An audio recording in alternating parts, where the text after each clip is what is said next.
What if I told you that the happiest people on earth don't meditate for hours, don't have millions in the bank, and definitely don't have perfect lives?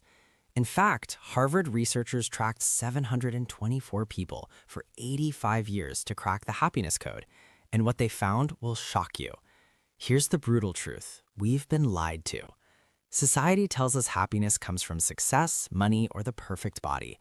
But neuroscience reveals something disturbing.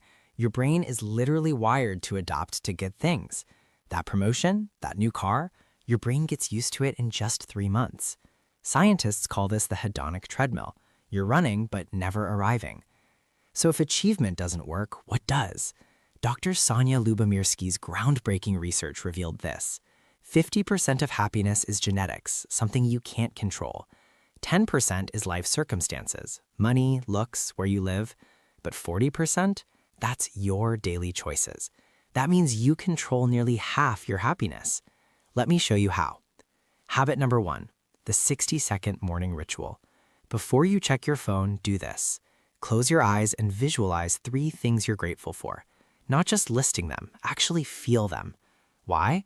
UCLA neuroscientists found this activates your prefrontal cortex and reduces amygdala activity by 23%. Your brain literally rewires to seek joy instead of threats.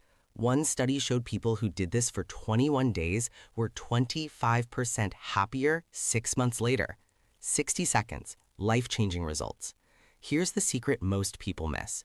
Your brain can't tell the difference between a real experience and a vividly imagined one. So when you visualize gratitude with emotion, you're giving yourself a happiness injection before your day even starts. This habit is like compound interest for your mood. The effects multiply over time, not fade.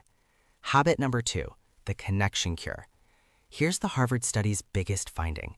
The quality of your relationships predicts your happiness more than your income, IQ, or even your health. But here's the twist. It's not about having 500 friends. It's about having one person you can call at 3 a.m. Your action.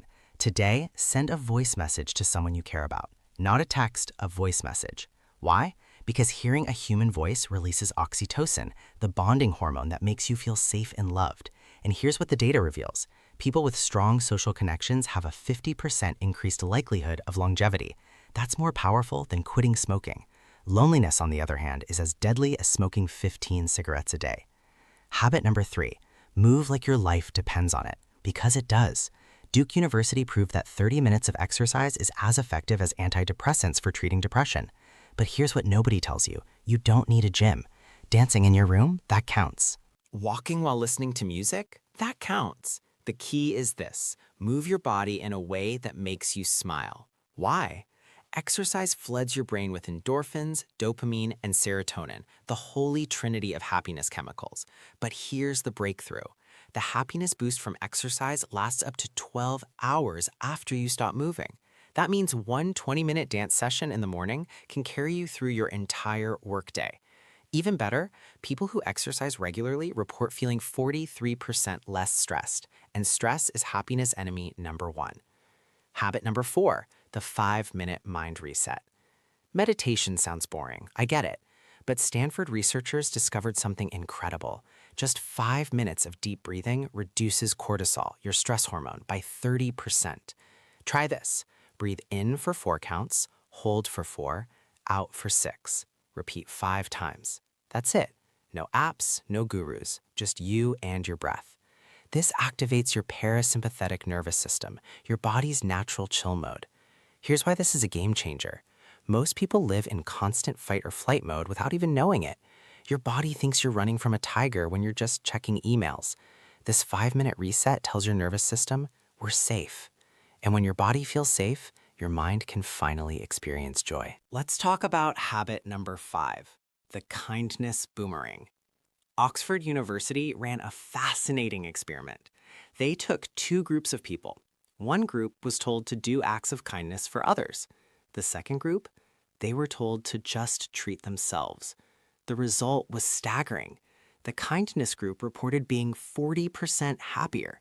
Why? It's simple neuroscience. Helping other people triggers your brain's reward center, the exact same area that lights up when you eat a piece of chocolate or win a little money. So here's your move. Do one tiny, almost insignificant act of kindness today. Pay for the coffee for the person behind you. Give a stranger a genuine compliment. Just hold the door open. Then watch what happens to your mood. The real magic here is what researchers call a helper's high. It's a rush of endorphins, a natural mood boost that can last for hours. What's even crazier? Just witnessing an act of kindness gives you a similar jolt of happiness. Okay, on to habit number 6, the learning loop. Your brain craves growth in the same way your lungs crave oxygen. It's not just a nice idea, it's a biological imperative. Neuroscientists at MIT discovered that learning something new releases dopamine, the motivation molecule. And here's the secret they uncovered. It doesn't have to be big. You don't need to learn quantum physics. Learn one new word in a foreign language. Watch a 10-minute documentary on a topic you know nothing about. Try a new recipe for dinner. It works because your brain interprets growth as survival, and survival feels good.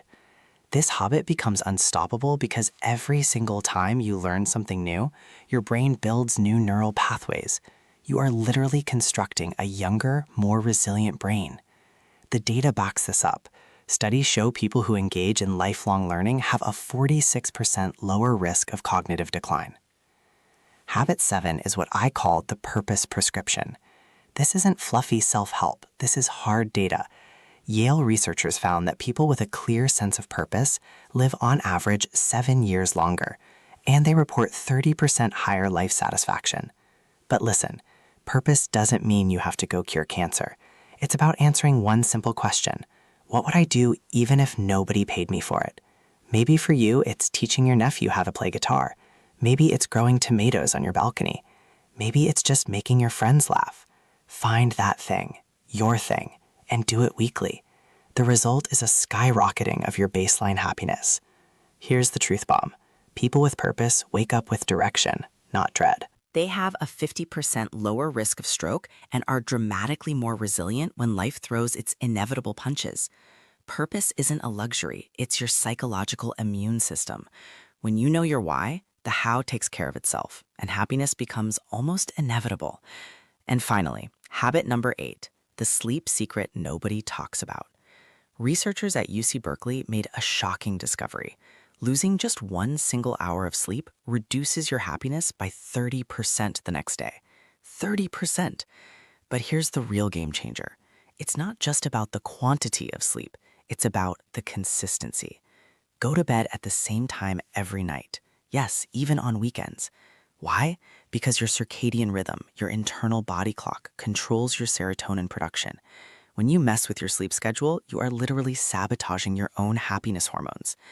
Sleep scientists also found that during deep sleep, your brain clears out toxic proteins, the very same proteins linked to depression and anxiety. So when you skimp on sleep, you're letting emotional garbage pile up in your brain. The stats are clear. People who get a consistent 7 to 8 hours are 3 times more likely to report high life satisfaction.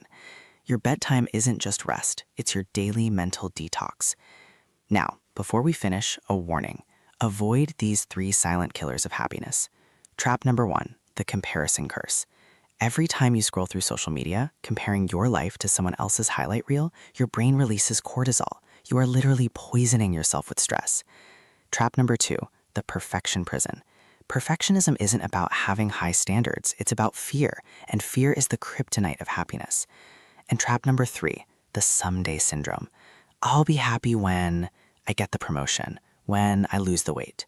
Newsflash, someday never arrives. Happiness is now or it's never. So here's the challenge. I want you to pick just 3 of these habits, not all of them, just 3. Do them every single day for the next 7 days. That's it. Why only 3? Because as Stanford's BJ Fogg proved, tiny habits are what create massive, lasting change. You're not overhauling your life. You're installing small upgrades that compound over time. The truth is, happiness isn't a destination. It's not waiting for you in a new city or a new job. It's a skill. And like any skill, you get better with practice. The happiest people on this planet aren't the lucky ones. They are the intentional ones. So here's my question for you. Will you be?